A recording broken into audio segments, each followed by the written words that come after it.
Mostly post delivery తర్వాత అంటే feeding ఇస్తున్నప్పుడు ఎందుకు వెయిట్ గెయిన్ అవుతారు అంటే 2 రీజన్స్ అండి. వాళ్ళ బాడీ డీహైడ్రేట్ అయిపోవడము అండ్ తర్వాత స్లీప్ సరిగ్గా లేకపోవడం. డెఫినెట్ గా పోస్ట్ డెలివరీ తర్వాత స్లీప్ అనేది చాలా అంటే చాలా తగ్గుతుంది.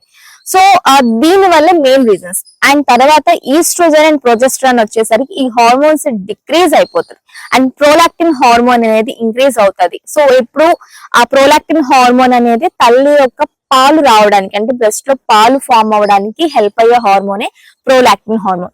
ఇలా హార్మోన్స్ ఇంబ్యాలెన్స్ అవ్వడం వల్ల కూడా వాళ్ళు వెయిట్ అనేది పుట్ ఆన్ అవ్వడం జరుగుతుంది. ఇక్కడ మీరు దేనికి వెయిట్ పుట్ ఆన్ అవుతారు అనే దానికి నేను చెప్పట్లేదు కానీ సో మీరు ఎలా కేర్ఫుల్ గా మీరు ఫుడ్ ప్లాన్ చేసుకోగలిగితే వెయిట్ లాస్ అవ్వచ్చు అనే దాని గురించి నేను మాట్లాడదాం అనుకుంటున్నాను. జనరల్ గా అయితే 3 మీల్స్ నేను ప్లాన్ చేస్తాను. ఇంకా ఆకలి వేస్తుంది, సఫికేషన్ అనిపిస్తుంది అంటే 4th మీల్ ప్లాన్ చేసుకోమంటాను. సో వీళ్ళకి మాత్రం నేను మీల్స్ కొంచెం అంటే 5 మీల్స్ ప్లాన్ చేస్తాను. ఇంకా కావాలంటే 6 మీల్స్ ప్లాన్ చేస్తాను. బట్ తీసుకునే ఈ మీల్స్ కూడా ఏంటంటే వాళ్ళకి హెల్త్ వచ్చేది అయి ఉండాలి. అండ్ తర్వాత ఇంకా వాళ్ళకి బ్రెస్ట్ ఫీడింగ్ ఇచ్చే వాళ్ళకి కాబట్టి మిల్క్ సప్లై ఎక్కడ తగ్గకుండా ఉండాలి. వాళ్ళు వెయిట్ లాస్ కి హెల్ప్ అవ్వాలి. వాళ్ళ హెల్త్ ఇంబ్యాలెన్స్ కి అంటే హార్మోన్స్ ఇంబ్యాలెన్స్ అవ్వకుండా చూడాలి. వాళ్ళ హెల్త్ ఎక్కడ కోల్పోకుండా చూడాలి. So it's main important thing అనమాట. నాకున్న క్లయింట్స్ అందరిలో కూడా నేను ఎక్కువ కేర్ తీసుకునేది సో చిన్న పిల్లలు ఉన్నారు, at the same time feeding ఇచ్చే మదర్స్ ఉన్నారు. సో వీళ్ళ మీద నేను ఎక్కువ కేర్ తీసుకుంటాను. వాళ్ళ డైట్ షీట్ రాస్తున్నప్పుడు చాలా కేర్ఫుల్ గా రాస్తాను అనమాట. అండ్ తర్వాత నేను ఇంకొక విషయం చెప్పాలనుకుంటుంది, ఏమి మీరు యాడ్ చేసుకుంటే వెయిట్ లాస్ కి హెల్ప్ అవుతుంది.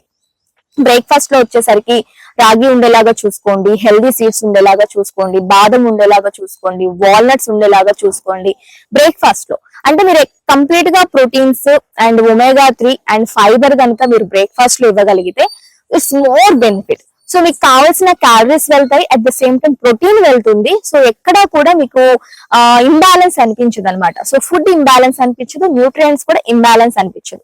చక్కగా మిక్స్డ్ ఫ్రూట్స్ తీసుకోండి, అంటే స్నాక్ టైంలో చక్కగా ఫ్రూట్స్ తీసుకోండి. అండ్ లంచ్ లో కూడా ఫైబర్ ఉండేలాగా చూసుకోండి, ప్రోటీన్ ఉండేలాగా చూసుకోండి. ఓట్స్, పోహా. సో రైస్ మీరు వచ్చేసరికి బ్రౌన్ రైస్ తీసుకోండి, వైట్ రైస్ కాకుండా చక్కగా ఈ ఐటమ్స్, ఈ ఇంగ్రీడియంట్స్ లంచ్ టైంలో యాడ్ చేసుకుంటే వెయిట్ లాస్ కి హెల్ప్ అవుతుంది. అండ్ డిన్నర్ లో ఏమైనా రోటీ ఉండేలాగా చూసుకోండి. ఆ రోటీలో కూడా జోవర్ కానీ, కొంతమంది వచ్చేసరికి జొన్న పిండి యాడ్ చేస్తే బేబీకి డైజెస్ట్ అవ్వట్లేదు అనే వాళ్ళు ఉంటారు. సో డైరెక్ట్ గా జొన్న పిండి తీసుకోకుండా అందులో ఏమైనా మిక్స్ చేయండి, లైక్ రాగి పిండి మిక్స్ చేయండి. ఇంకేమన్నా కొన్ని మిల్లెట్స్ ఉన్నాయంటే కొన్నిటి వరకే మిక్స్ చేయండి. సో మిక్స్ చేసుకొని తీసుకుంటే బేబీకి కూడా డైజెషన్ అనేది బాగుంటుంది. కంప్లీట్ అంటే డైరెక్ట్ గా తీసుకోకుండా ట్రై చేయండి. సో నైట్ అండ్ తర్వాత మీకు కావాలంటే 5th మీల్ అంటే ఈవినింగ్ స్నాక్ కన్నా లేదా డిన్నర్ కంప్లీట్ అయ్యాక కానీ మీకు ఆకలి వేస్తే చక్కగా వెజిటేబుల్స్ తీసుకోండి, లైక్ క్యారెట్ తీసుకోండి, కీరా తీసుకోండి, స్వీట్ కార్న్ కొంచెం తీసుకొని సలాడ్ లాగా చేసుకోండి. అండ్ చియా సీడ్స్ తీసుకోండి. చియా సీడ్స్ లో కూడా omega-3 ఫ్యాటీ యాసిడ్స్ హ్యాపీగా చక్కగా ఉంటాయి.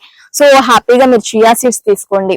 సో ఇలా మీరున్న డైట్ చార్ట్ లో ఇవన్నీ ఇంక్లూడ్ అయ్యేలాగా గనక మీరు తీసుకుంటే మీ వెయిట్ లాస్ కి హెల్ప్ అవుతుంది. At the same time me health కూడా బ్యాలెన్స్డ్ గా ఉంటుంది, బేబీ కూడా హెల్దీగా ఉంటుంది.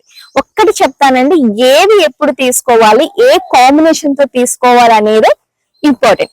మీరు నాకు ప్రీవియస్ వీడియోస్ నా క్లయింట్స్ యొక్క ఆడియోస్ విన్నారు, వాళ్ళందరికి కూడా తెలియని వాళ్ళు ఎవ్వరూ లేరు.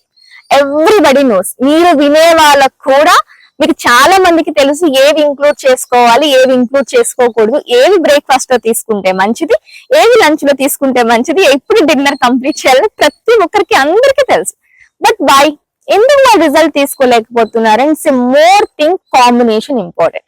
మీరు ఏ కాంబినేషన్స్ తో ఫుడ్ తీసుకుంటున్నారు అనేది very very very important thing. ఓకేనా? సో ఫీడింగ్ మదర్స్ ఎవరైతే ఉన్నారో you can lose your weight in proper way. ఎక్కడ ఎలాంటి ఇబ్బంది లేకుండా, ఎలాంటి హెల్త్ ఇంబ్యాలెన్స్ లేకుండా, ఎలాంటి హెల్త్ ఇష్యూస్ లేకుండా, మీ బేబీ హెల్త్ కి ఎలాంటి ప్రాబ్లం లేకుండా హ్యాపీగా వెయిట్ లాస్ అవ్వచ్చు. And one more thing, workouts అనేది యాడ్ చేసుకోండి. స్లోగా జస్ట్ వాకింగ్ చేయండి, లో ఇంటెన్సిటీ వర్కౌట్ చేయండి. ఒకసారి మీ డాక్టర్ ని కన్సల్ట్ చేయండి.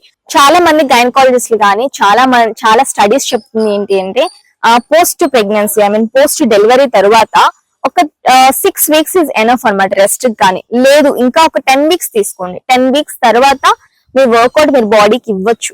సో ఎలాంటివి అంటే హై ఇంటెన్సిటీ కాదు, లో ఇంటెన్సిటీ వర్కౌట్ ఇవ్వండి, వాకింగ్ చేయండి, మీ బేబీని తీసుకొనే వాక్ చేయండి.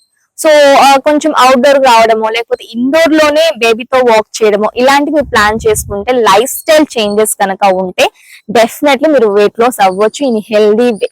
ఓకేనా? సో కొంచెం కేర్ఫుల్ గా ఎక్కడ వెయిట్ లాస్ అయిపోవాలి, నేను త్వరగానే వెయిట్ లాస్ అవ్వాలి అన్న కాన్షియస్ కన్నా హెల్దీగా మీ బేబీని హెల్దీగా ఉంచుతూ మీరు హెల్దీగా ఉంటూ వెయిట్ లాస్ అయితే everything is very very fine.